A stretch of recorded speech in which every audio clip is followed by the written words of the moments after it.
Sheesh. She has arrived, boys. She has arrived. So we're gonna be taking out this old boy right here. Connects to the sway bar links. Goes all the way around, down, over, into that one as well. So I'm gonna get this old one popped off. Easiest way I've seen it is just keeping the sway bar links together, going up from this nut, taking off the bushings and stuff, and then this side, same thing, go from this bushing and then take off that nut. I have seen a lot of people struggle with getting into that bolt, that one right there, but I'm not really worried about it. I got some extensions and stuff if I need to, and I also don't have my stock suspension in here as well, so getting through this guy won't be a problem either. And I really do need to replace these lower control arms since I don't have any springs sitting on them, you know. I just got these big ass control arms sitting back here on the lower part. It looks fucking ugly. I'll get back to you guys after I get this shield popped off and everything.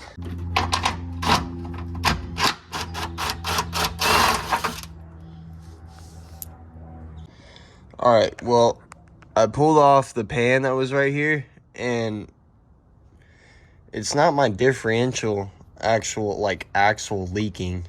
It's coming from up top. See that seal right there? I don't know, it's so hard to see. I got a lot of rattling going up underneath here.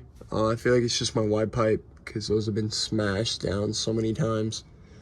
Pretty sure that's the only reason. And I thought about rewrapping my exhaust, but it just keeps hitting the floor anyways, so I don't even care to rewrap it right now, to be totally honest. We did get subframe bushings though.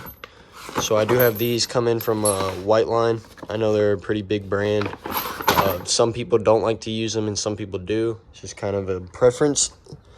But I heard that they're a really good brand. So instead of replacing out the bushings and stuff for right now, I might actually take it to Infinity and have them check my differential and check my bushings and then replace the bushings out and maybe change out my differential fluid as well.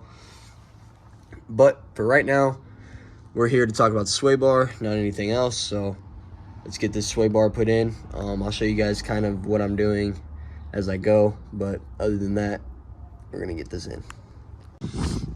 All right, so we got the brackets disconnected. You just take them off with a 14 millimeter. Pretty easy. I used a breaker bar and then impact just to screw them off just so that they didn't cross-thread on each other. Now you got the whole thing to move around and whatnot. And then I took the breaker bar again with a 14 millimeter impact socket and cracked these loose. And now just to get them off, you're gonna want to take a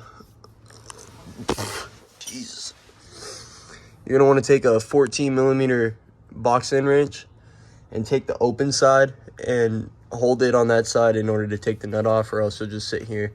As you can see, it just kind of spins, so you can't really just unbolt the nut, you know.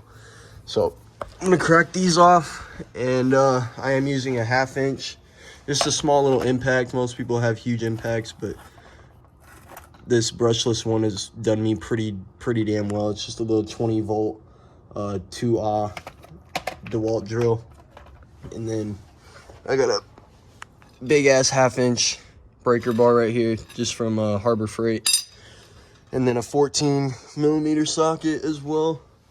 Wherever that went, I forgot where it went. It might still be up there, but oh yeah, it is. But just a 14 millimeter impact socket. Crack all this off. It won't break on you, it won't fray on you. Just with this bolt, I kind of went up in there and shoved the socket in there, and then I shoved the breaker bar into the socket. All right, so kind of what I had to do here was go up into here, right up in there. I had to loosen it out and get that off, just in order to just give it a little bit of slack. You don't even have to take that brace off. Just give it a little bit of slack, and it should be able to pull right out. Now the fun part is getting the other one back in. So we're gonna pop that guy in, and then just like the other ones, just like the other links, I'd advise maybe bolting them onto the car first and then putting the sway bar up into there. Be a lot easier than either putting them together out here or whatnot. But we're gonna take a look at the difference in these two. For starters, you got one hole here, but you got 3 holes back here.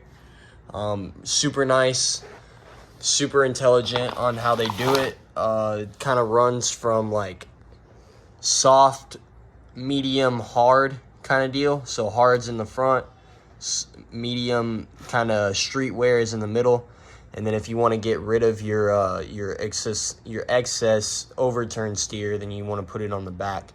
I'm gonna start with the middle, just because it's not a track car or anything. I do daily drive this, so I don't want to put too much force or too much pressure on it. So for right now, we're just gonna start with the middle one, and then if I need to adjust it at all to my front as well, then I will. I am running a WhiteLine rear sway bar, but an Ebach front sway bar. To be honest, the front sway bar, I wouldn't even advise getting it if you don't need it. The front stock sway bar is super perfect for this car. It's super lightweight, especially on the G35s. You do not need some excessive front sway bar up there. If you're dealing with too much oversteer or understeer, you want to get a rear sway bar. Always helps with body roll and whatnot. But the front sway bar can actually throw your car out of alignment a lot. And I've seen a lot of people start replacing the front sway bars exactly like what I did. And then, unfortunately, it just doesn't help as much as you think it's going to. And also, the nice thing is they swapped out the brackets for some clean, nice ones. So you got really nice bushings in there. You got the brackets in there. Be replacing them out. Same thing as on this one. You're gonna put them pretty much the same spot, right on the edges, right here. And then this guy's gonna, you can kind of tell the differences. If you go from like the WhiteLine into the regular one, the OEM, this one is so much lighter than the WhiteLine by far. It's a huge difference, you can tell. So if you guys are looking to reduce weight and stuff in your street track car or whatnot, I'd advise getting or keeping this regular sway bar. If not, then you guys shouldn't have a problem running this. So we're gonna pop this guy up into there, and then kind of just go from there. I don't know if I'm gonna get into this today, but I definitely will show you guys how all this goes. I know you got little brackets and stuff on here as well, so I'll show you how this goes. And just like that, we got it popped in. I'm gonna say the only annoying part that pissed me off the most was they don't put nuts on the back sides of these sway bar links. So you literally just have to, like me, I just took like a couple of channel wrenches, channel locks, and just stuck them up in through there and just tried to hold on to that circular bolt as much as I could. I finally got them tightened down and everything, and just don't forget to tighten up the this guy right up here as well. But I finally got everything into place. It's all really tight. Now I just gotta hook up my exhaust, and then over here he actually got some locking pins on the sides of these, which is actually pretty cool, so that the bushings don't fully move.